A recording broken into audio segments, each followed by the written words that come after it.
and welcome to the fandom track here at Continual. There, that's better. I'm your host, Gail Martin, and tonight we are talking about Queen Charlotte. Now, it's caused quite a stir.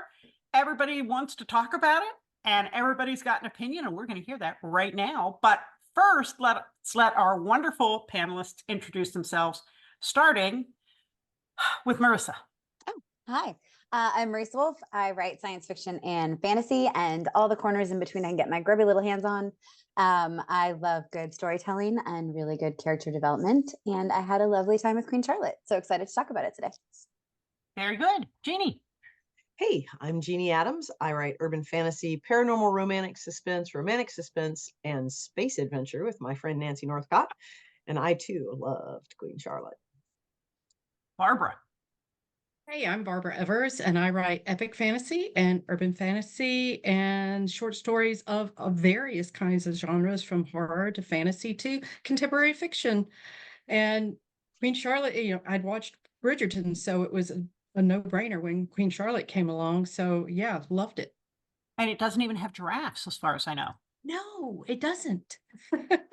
Doc? And I'm Doc Coleman, and I write steampunk comedy adventure.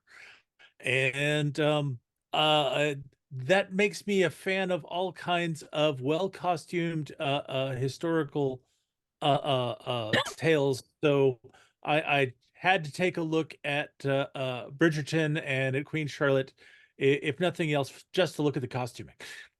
Divine. Seriously. Yes. Yeah. Although, can you imagine getting dressed like that every day? No. That's why people had people to help them get Right. dressed. Oh, It's true. Yeah. That's true. You had a whole squad to get you dressed. Yeah. Yes. Meanwhile, we There's a debate. reason why the peasants didn't wear those clothes, besides the fact that they couldn't afford them. wow. Yeah. It's true. Meanwhile, we all debate, do I have to wear pants today? So, yes. Yeah. And Thank you. I'm Gail Sure, we're all wearing Martin. pants. Yeah. And I'm Gail Martin and Morgan Bryce. As Gail, I write epic and urban fantasy. As Morgan, I write urban fantasy, male paranormal romance. And I can't wait to hear what everybody has to say today. So, Queen Charlotte is a prequel to the much-loved Bridgerton. And I'm particularly interested since I live in Charlotte, North Carolina, named for Charlotte of Mecklenburg. And we even have a really ugly statue of her at our airport. You do. That's Oh, it's amazing. really terrible. Terrible. It looks like somebody punched her in the gut and sent her flying across the room. Oh, dear. And I keep thinking, was she hit by a warlock? I mean, how did this happen? This is clearly Never dark seen it. magic. But I I go digress. to that airport all the time. Which gate is it at? Or They which moved terminal? it. They keep moving it out of sight. Oh, that's I will creepy. send you a Yeah. picture of it. Okay. But it's probably by somebody really famous. But anyhow, so we've got a prequel to Bridgerton here. We've got some interesting casting. We've got some great stories. So let's start with what made you decide to watch Queen Charlotte? Marissa? Yeah.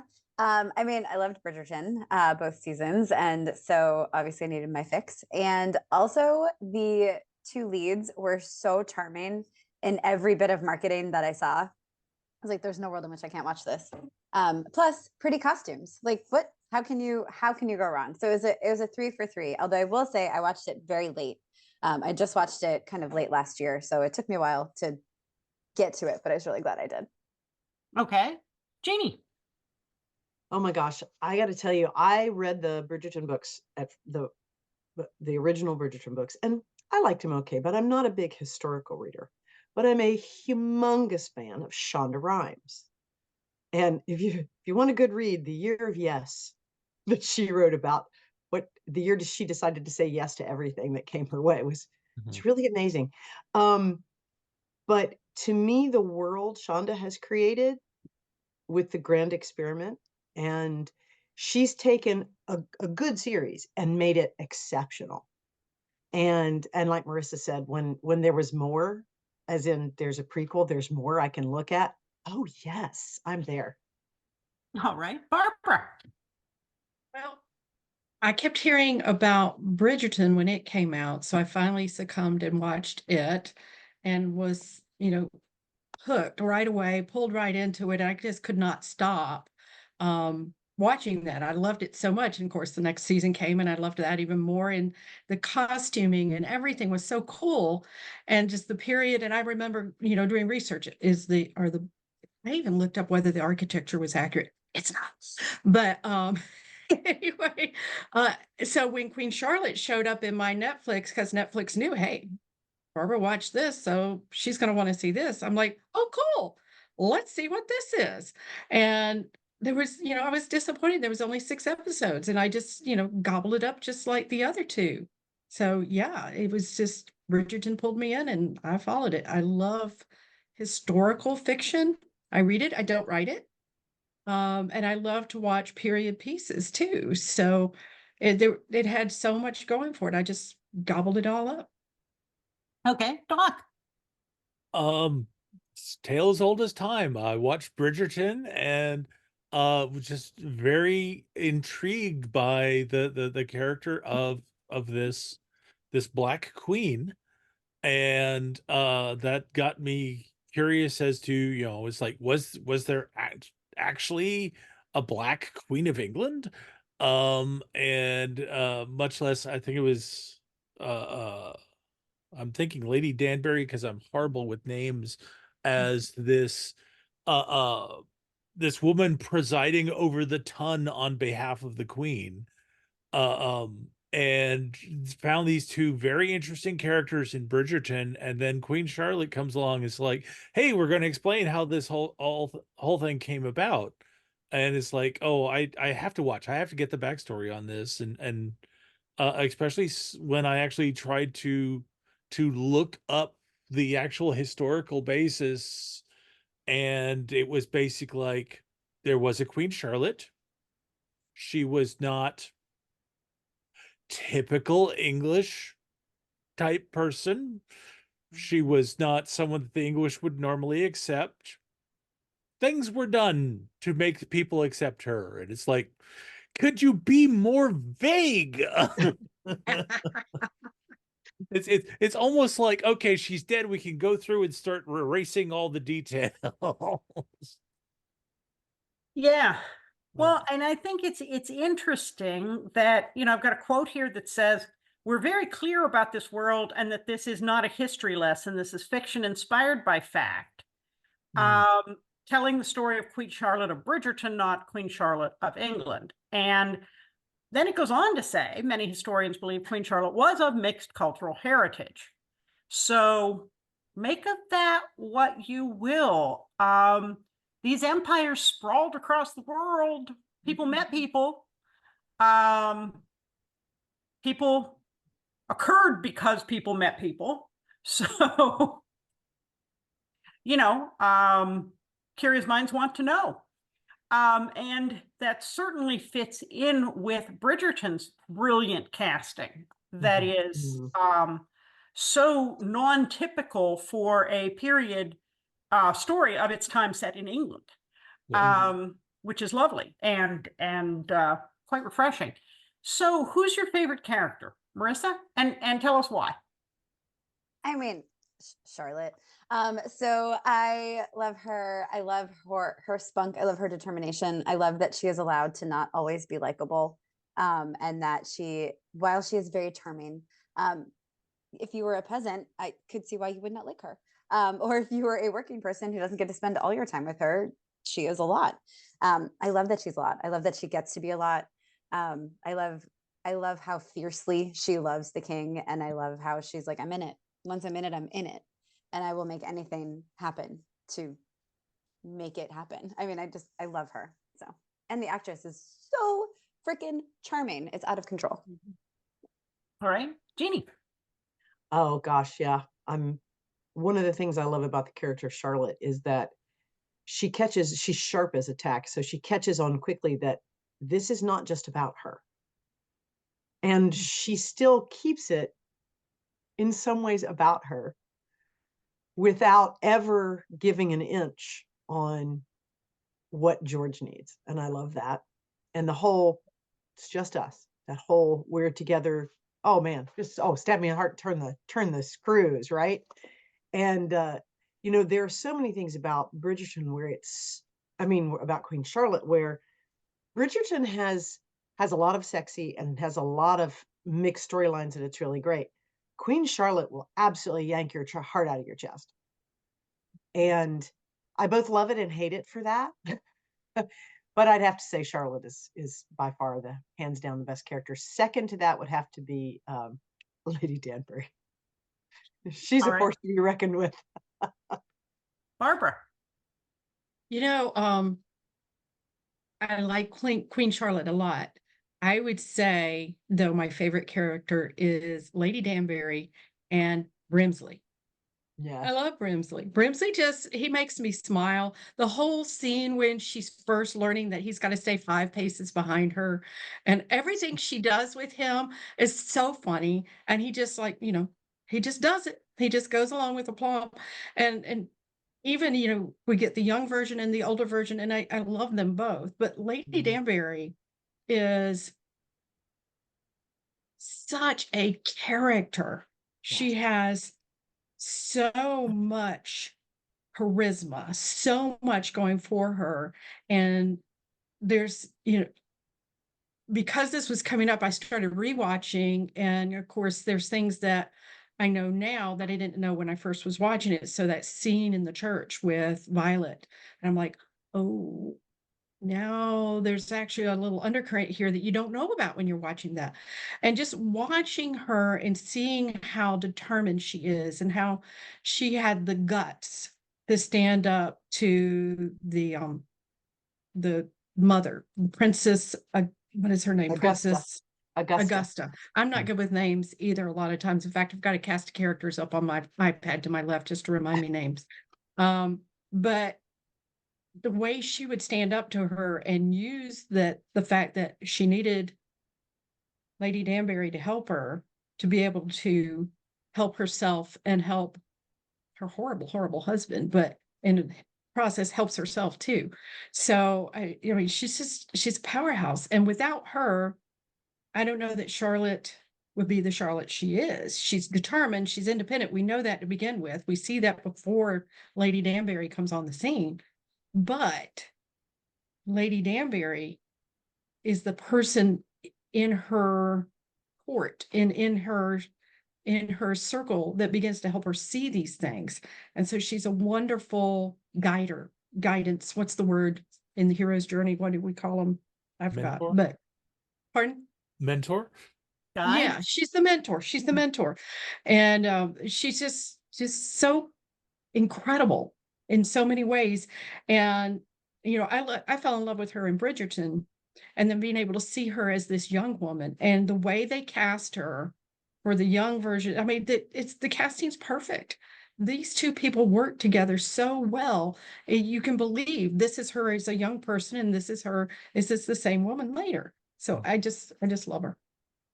All right, Doc. Lady Danbury the Elder is a blade that has been honed through time and use and sharpened to a razor point. And it is fascinating looking back in time and seeing how effectively how she was started with bare metal and then shaped over time, and that it's not just events shaping her, but it's her shaping herself through these events, and trying to find her own way.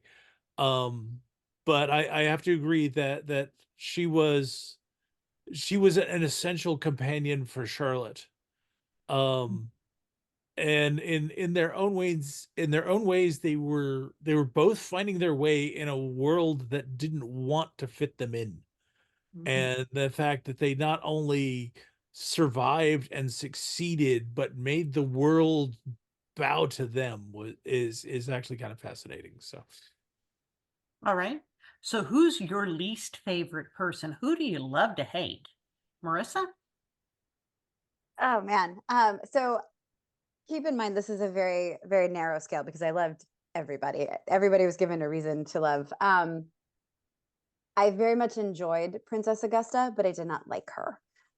So I I liked the way she was written. I liked that she was clearly walking this tightrope of protect her son as much as possible and keep the House of Lords, whatever. And she had some of the funniest lines, like, "Remember, I am a woman."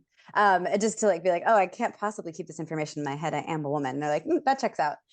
So all of that, but I just wish that having brought Charlotte in, she would have brought Charlotte in. I would have loved to see the powerhouse that they could have been together with their powers combined, sort of like you saw with Lady Danbury and Augusta. So she's probably my least favorite, but I still very much enjoyed whenever she was on the screen. All right, Jeannie. Oh, I hated the doctor. I love Oh, hating the fair. doctor. Yeah. He was evil. And that he's the kind of evil that's like, well, we're doing good and we're important. These are proven ways, and therefore I'm going to do them even without checking the premise that they're actually hurting somebody. I have to agree with Marissa again, though, that you kind of love to hate both Lady Ledger, who's Lord Ledger's wife, because she's abominable to her daughter and her husband, and Augusta, you got to admire, man.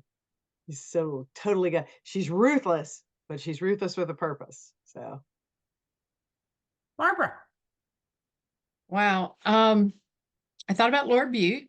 Don't really Yeah. love him too much. He's a pain in the bahunkus, and he makes life very, very difficult for everybody, especially for Princess Augustus. And I don't like. I'm with Marissa and Jeannie on the princess. She's one of these people you love to hate. I think it's Dr. Monroe was the doctor, and yeah, I mean, he has these horrible, horrible things that he's doing to George. And there's one time where he's like, "This is why it's called a terrifying practice," or something along those lines, because it's horrible what he's doing. And we can look back and think, well, we know better because we're so much smarter now. But 100, 200 years from now, what are they going to be going that we're doing now? But there's so many people that play that antagonistic part in the story, and you don't have the story without these people. They make everybody be who they are because of Lord Bute. Princess Augusta is the way she is. She's having to combat that because George wants to love Charlotte and he wants to be whole for Charlotte. He's putting up with Dr. Monroe. Even Lord Danbury, because of he's being such a creep, it creates this person that Agatha becomes. And so there's all these people you love to hate, but they have such strong parts to the story, and without them, there just wouldn't be a good story. All right, Doc. I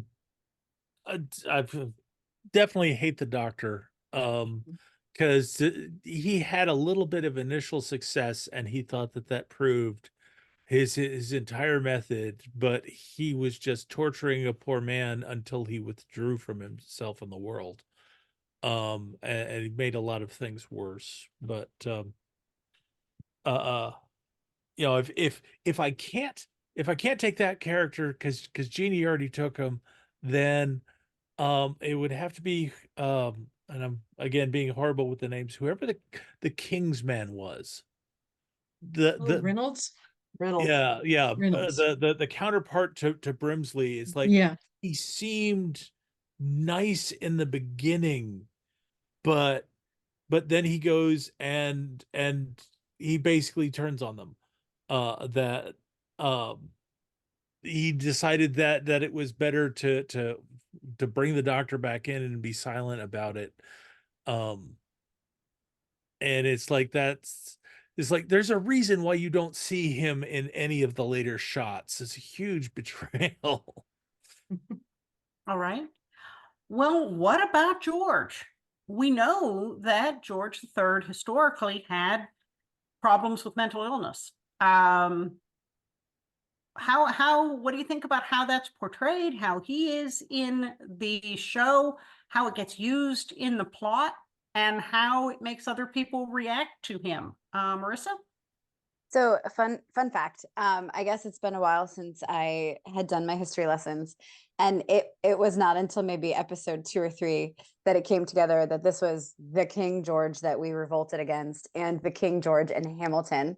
And I laughed so hard when I realized it was the same as the King George in Hamilton, because I was like, "Oh, talk about a glow up."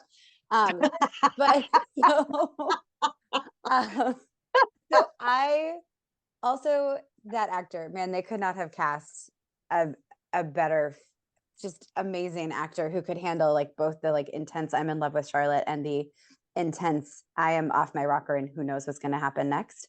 Um, I I don't think Queen Charlotte was trying to go in for like a deep look at mental illness, and so I don't think they delivered that, and nor do I think they had to. But I think it was very clear that King George was struggling, and that what an awful time to be king, I guess. They did a really great job of setting up like even the king can be so miserable, and it's real hard. Like you could have problems and be a farmer, and probably you can still be a really successful farmer, but it's gonna be real hard to have these same problems and be a king, under that scrutiny and that pressure and that unrelenting expectation. I thought he did an amazing job acting that. I thought they did an amazing job writing it. And then that Charlotte was his anchor, but it couldn't last forever, was just, oh, the heart. So Yeah, if you're a farmer out in the middle of a field talking to invisible people, we can look past that. yeah, it's fine. Are your crops good? Awesome. Yeah, Yeah. maybe you're talking to the cows. We'll give you the benefit Yeah, of the doubt. totally. But if you were the king in the middle of the palace, people Yeah. notice. They don't like that. Yeah. You Turns know. out. Jeannie? I thought they did a good job of integrating mental illness as an issue without making it entirely the focus. Because really, Queen Charlotte is about the love story. And we all end up loving complicated people. And sometimes that complication is mental illness, sometimes it's something else completely different. So I think while they walked a tightrope, and I think they did it brilliantly, I think that's one of the things that Shonda Rhimes is really good at. The script writers, bravo. But I think they handled it with, I don't want to say tact because it was like right out there in the open, but a lot of profundity maybe is a better word, where it's like shit happens. We used to deal with it in really shitty ways. And sometimes love works and sometimes it doesn't. So I think it was a way to bring it out and wave the flag for it without actually making it the center of everything. Okay. Barbara? Like Marissa, I think they cast George beautifully. Mhm. And he plays this part really well. I mean, let's face it, he's playing two different characters in a way, Mhm. because you've got the very aware, very kind, clear-minded guy, and then you've got the one who, is screaming at Venus in the sky. And he does that. He flips on the coin beautifully in the scenes. It's like he goes from one to the other, and you can completely believe this is the same person, but at the same time you're going, wow, this is the same person. Like Marissa, it took me, I tend to watch for entertainment value first, so it took me a bit to realize, oh, wait a minute, this is that George. And I should have figured that out, but I wasn't really thinking about time period or anything along those lines. And I think there's a point where Princess Augusta says something. I'm like, yeah, I'm liking King George. Is that right? Am I liking King George? Because I liked him. I really liked him, which, then brings up the question of, granted, this is based on fact, but twisted and turned to fiction. So, we don't know a lot about what he was dealing with during the Revolutionary years. At least I don't. I'd haven't gone a deep enough dive into his history. But at the same point, to sit there and create a story where I like somebody and discover then he's supposed to be like the bad guy from our country, he's the United States antagonist, and discover that I really like him. That was really cool. And even, in the very God, the very last episode, yeah, I was like, even the way they cast the older George, and it was just such a beautiful scene. And the two of them, both the older versions and the younger versions, the two of them really had great on-screen chemistry. It was incredible. Mhm. And so I think Shonda Rhimes, she is brilliant in a lot of things. And I think she did a really great job in pulling this together. The writing in this is great. You create somebody who is compelling, who they're so compelling that people don't even recognize who they're looking at first.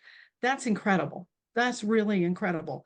And somebody out there's watching this going, that girl's an idiot. Why didn't she know that was King George? I'm really not an idiot. I promise you. I just was watching for entertainment's sake. But once it hit me, I was like, I like him. And I really did like him. The other thing is, every time I see him on screen, I'm sitting here going, I know somebody who looks like him, and I haven't figured out who it is to this day, and it's driving me crazy.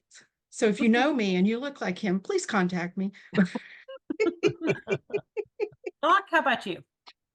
I think they did a very good job of making George III into a sympathetic character. And it was definitely expertly acted, and performed. Um, and a big part of that is just the fact that they showed his struggles, that he just wanted to do something that was useful. He didn't necessarily want to be king. He just wanted not to let the family down. And all of the basically all the privilege he had got in the way of that, because one of the things he had to do for the family was go ahead and sit on that throne and be king of England, damn it. I just I also love the fact that everyone else's attitude towards George having one of his spells was kind of, oh, he's gone off again, and now how do we bring him back to us? And that it was Charlotte there who said, no, we don't bring him back to us, we go to him. Mhm. And that was also brilliantly played. Well, and I think it's interesting getting that glimpse that everybody says, oh, it's good to be king. And so many people have wanted to be king or queen. And a little of that glimpse behind the glamour, like we've gotten in modern times with Harry and Meghan, going, maybe it's not what it's cracked up to be. Yeah. So I think that has some very interesting modern parallels. I am going to deal with my dog, and so I want to give you guys a question. Have you just take it around until I can come back? And that is the music, both in Bridgerton and in Queen Charlotte. How did it played a big role? It's kind of non-traditional. What did you think? How did it influence the mood and movement of the story? And I'm going to let you run with that question, pass the baton to each other, and I will be back as quickly as my dog will allow. That is fair. So I overall love it. I love taking pop hits and making them string quartet compositions. But every now and then it would throw me out of the story, right? Like I'd be watching and I'd just be like forgetting where I was and who King George is and all the things. And then it'd be like, I don't remember, this is probably Bridgerton and not Queen Charlotte, but it's like Taylor Swift. And I'm like, oh, and I start like singing along and I'm like, no, this doesn't, no. And like the cognitive dissonance would throw me back out, which, it's a weird thing, but true. But I can still like hear the theme. I can hear Charlotte and George's theme like in my head right now. So it's definitely beautifully done. It's just every now and then it would be a little too on the nose and I'd be like, oh, dang, I know this song a little too well for the setting. So, I was exactly that way with Wrecking Ball. Yes, Jeannie, that. I was like, this is such an intense scene, and they're doing it, and I'm like, wait, is that Wrecking Ball? It literally took me, I like completely missed like the next 2 or 3 minutes. I was like, yes, it is. And then I had to run it back and see what I missed. And so I loved, in some ways, I loved it because, oh my gosh, of course it's Wrecking Ball. Right? It's perfect. Yeah. Absolutely perfect for that scene. But then you're like, but that's Wrecking Ball. That's like now. And so I think it was such an odd mixture of things. And most of the time it didn't bother me, but there was one in Queen Charlotte, and now I can't remember what it was. But in Bridgerton, that one got me so good because I literally I watched the scene and I had this whole, as you said, Marissa, cognitive dissonance, and then I run it back and I'm like trying to focus on what's happening in the scene, and I'm like, wonder how they did that. Wonder how they chose that one. Well, obviously it's right. And then I'm like, well, shoot, I've missed it again. Go back. Just picturing Miley Cyrus in the background singing Exactly. ball. Exactly. Yeah. Perfect. And they had, and I think it was just the episode before that one was when Benedict was in the gaming hell, or he was like having sort of a moment, Okay. And I'm like, wait, are we in an alternate state here? Are we in Benedict's head? Is it real? Yeah. Is it real or is it memory? Yeah. So, Barbara, what are your thoughts? Well, here's the funny thing, and I was thinking about that when I was rewatching because of my granddaughter's ADHD, we have to run the closed captioning on everything because she has a hard time focusing unless she gets. So if you use the closed captioning, it tells you what song's about to play before it plays. Does it So really? it does. It Depends on how does. it's captioned. And so I'm not as caught off guard when the song comes on. And then, but I am sitting there going, okay, does it sound like the song a lot, or does it sound like the song just a little? So that's kind of what I'm doing. So it doesn't distract me as much.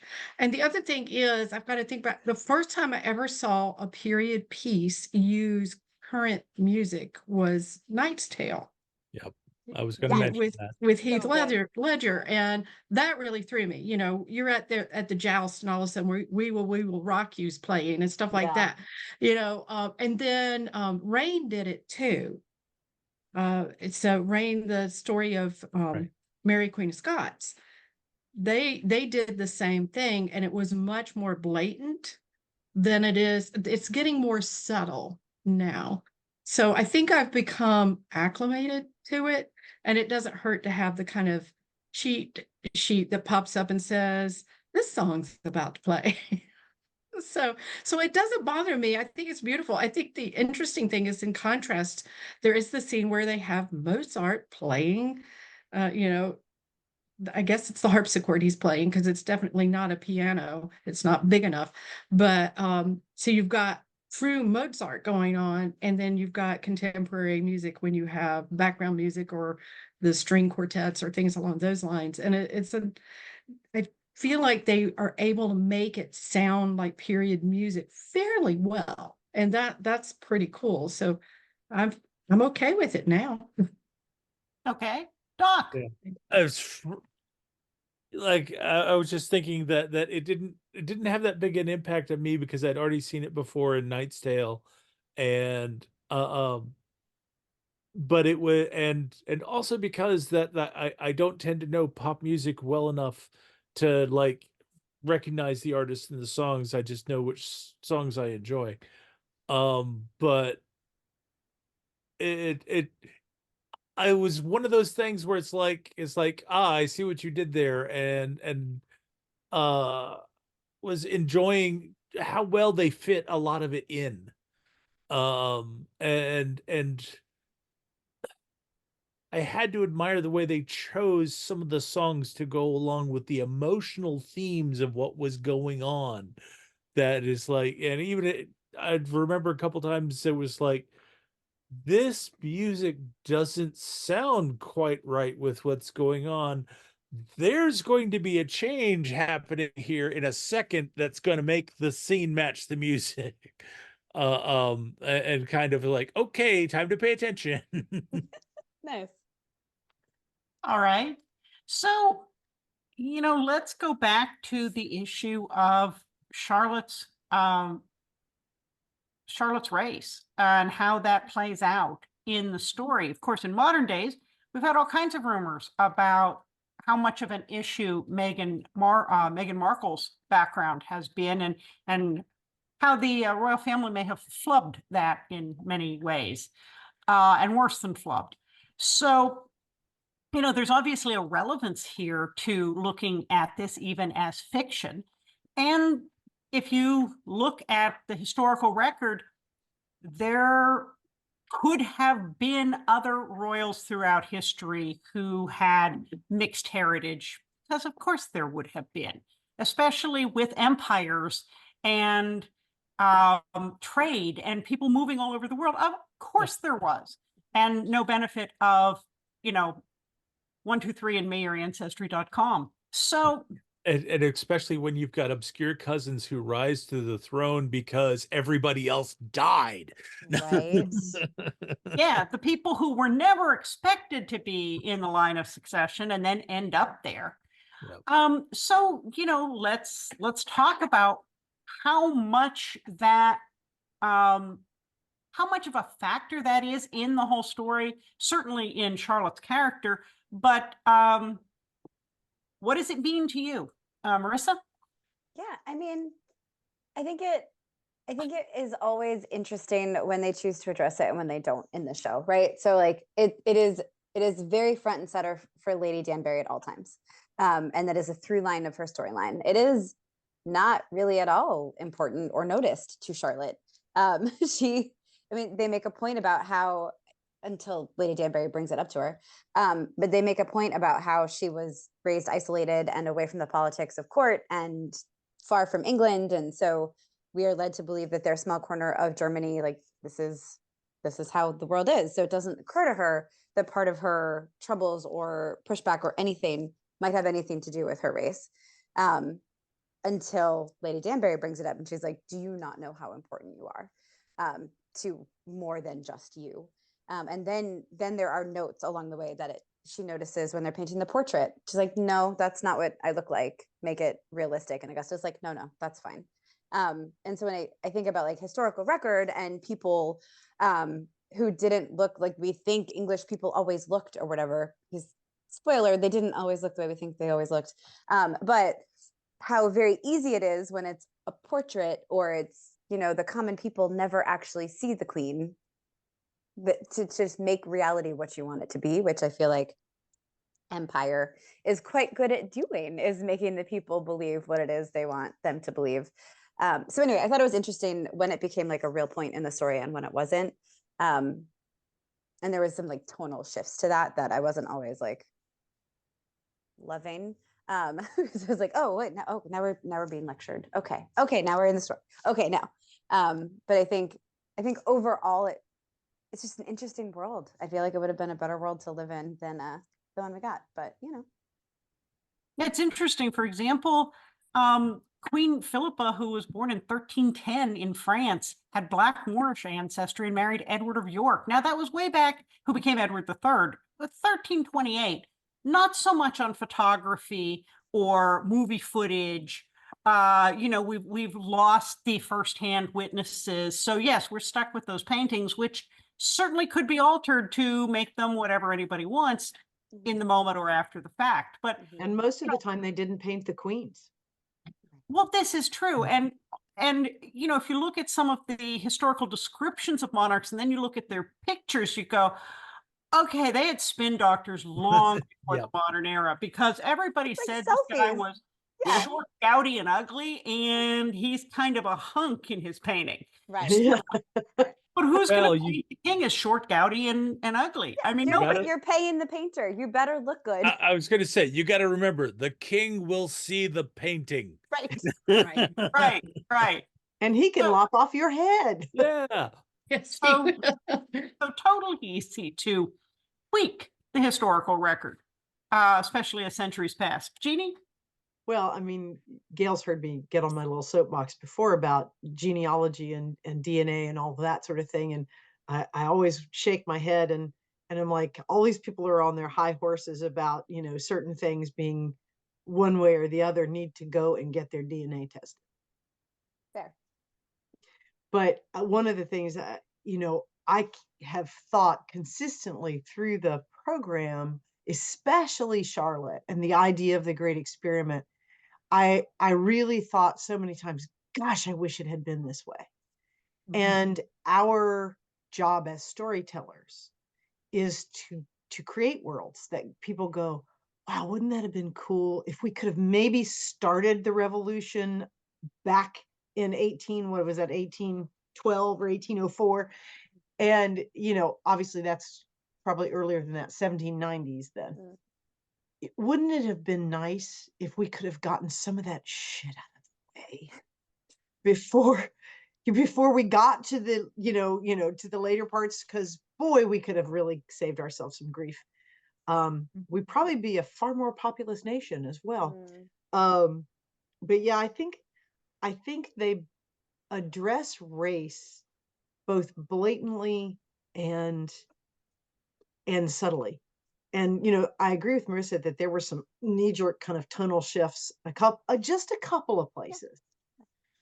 And really, honestly, I think both of the ones I'm thinking of are really to give Queen Charlotte sort of the cheek slap to go, hey, in your little world, okay, maybe over in Mecklenburg this works that way, not here. It's a great experiment here. We're not on stable ground. But overall, I think that just like the issue of mental health, the issue of race is not the central part of the story. But they do a really great job of kind of winkling it into the corners and going, it would have been so much nicer if we'd had done this. Okay. So, yeah. Barbara? So, Gail, you've met my grandchildren. They're biracial. So for me, this is powerful because you don't get to see a lot of beautiful people in these parts that, unless they're typically white. And growing up, that's the way it was. It was just the way it was. I don't know how to express it, but the fact is to sit there and look at it and see that people like my grandchildren are getting to get that representation in modern media is wonderful. And there are some, now I look at it probably a little bit differently because I am raising biracial grandchildren. So I see things a little bit differently. And there are pieces that you can pick up on early in that first episode where she is aware that this is not something normal for them. But I don't think, she gets to England and she's not aware that all of these people have been added to the ton. And so the great experiment, she didn't know about it. But let's face it, one of the first things Princess Augusta does is go, she's awfully brown. And, I'm like, oh my gosh. And you look at the expression on your face and you think she's about to yank her hair off, so, but it's incredible. And then there's just certain things that need to be said that are being said. Like when George talks in the episode about how clever and beautiful she is. That's a portrayal we need to be seeing, as opposed to, movies and TV shows decades ago, a few decades ago, even several decades ago. It's refreshing, very refreshing. And, it's very, very possible that she was biracial or Black or something else. Some other race. It's very, very possible. She may or she may not have been. There's no proof one way or the other, but they point out, if you look at her portraits, there are physical characteristics to her face that indicate she may have a different race in her DNA, but she was whitewashed, basically. They whitewashed her. So who knows what she was? I'm just glad that we're giving her an opportunity to be something people haven't thought about. Okay, Doc.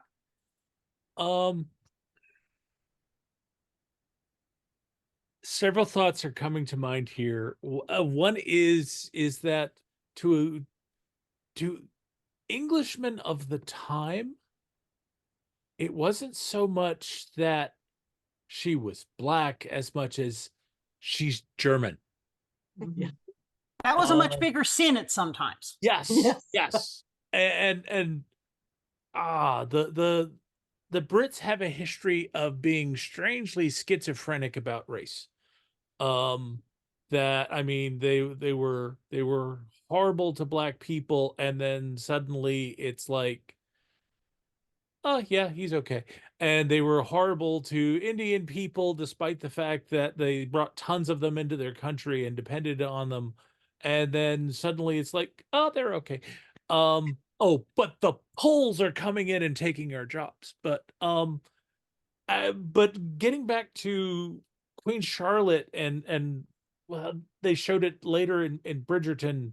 Earlier, they showed it later, but it's less about attitudes towards race and more about power. When you think about, okay, wherever Charlotte came from, that it was more protected, is like, well, her and her brother were the same skin color, so it didn't matter if the rest of the Germans were pale. Obviously, where they were, their family was so entrenched in power, no one threatened them. Then she comes to Britain, and she has a chance to ascend to a basically a higher throne, a stronger national power, but they're more fragile. England did not have a firm grip on the throne, and part of that is because of George's medical problems, but a lot of it has to do with Parliament and how strong so many of the lords are and all the infighting. And the grand experiment is less about getting the people to accept her and much more about convincing the lords that this is not worth you making waves. It's Um, interesting. Oh, go ahead, Doc. they have the advantage that they have the higher power, but they know if enough of the lords turn against them, that's not, having the crown isn't going to be enough. Okay. Yeah, it's interesting. If you read what Benjamin Franklin, who would have been a contemporary of King George the Third, said about German migration to the United States at that point, the colonies, he was not very kind. That's when my ancestor came over, so he was talking about my people, but he basically said that we would have been ineducable, dirty, worthless, a drain on society. I mean, just went on and on and on about how awful the Germans were, and there was just no point in letting them in because they'd never amount to anything. Thanks, Ben. So those attitudes were real toward the Germans and deeply embedded. And England just keeps having this cycle about getting a German consort to the throne. Talk about reliving history. Well, folks, we have blown through our time and had a lot of fun, but it's time to go around real quickly and let you say who you are, where we can find you, and if you have a new, recent, or upcoming book, please tell us about that. Marissa? All right. Hi, Marissa Wolf, marissawolf.net, marissawolf.com. I go both ways. You can see me in the wild at Mid-South-Con in March on the Memphis, Mississippi line, and LibertyCon later this summer. And my very first solo novel is coming out from Baen February 6th. So I don't know when you're watching this, but it's either out for pre-order or out for anywhere where books are sold. It's about a girl and her tank. So, age-old story, much like Tale as old Queen as and time. King. That's right. Tale as old as time. All right. Jeannie? That's awesome. A girl in her tank. I love it. You can find me at jeannieadams.com.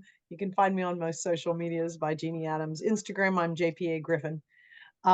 Most recent release was a story in the anthology, Anything with Nothing, the Mercedes Lackey anthology that came out in November. And I should have a new release in the Eden Secret is a new release in my Outcast Station series with Nancy Northcott, should be coming this spring. Nice. Barbara? Well, barbaraevers.com, and you can see it up. Let's see, there it is, right up there. So, and my epic fantasy trilogy is up there, the Watchers of Manaya trilogy. As far as where you can see me and what's coming up, I'm on most social media as Barbara V. Evers or Barbara V. Evers author. And I will be at Women in Publishing, which is a virtual conference in March. And then I'll be at Jordan Con in April. And I have a short story coming out in the Jordan Con anthology called Kaleidoscope. That's my story. And let's see, Atomicon in May and confirmed Imaginarium in July. And there's a few other things that I'm waiting to hear back. So maybe I'll be at a few other things coming up soon too. All right, Doc? And as I said before, I am Doc Coleman. I write steampunk comedy adventure.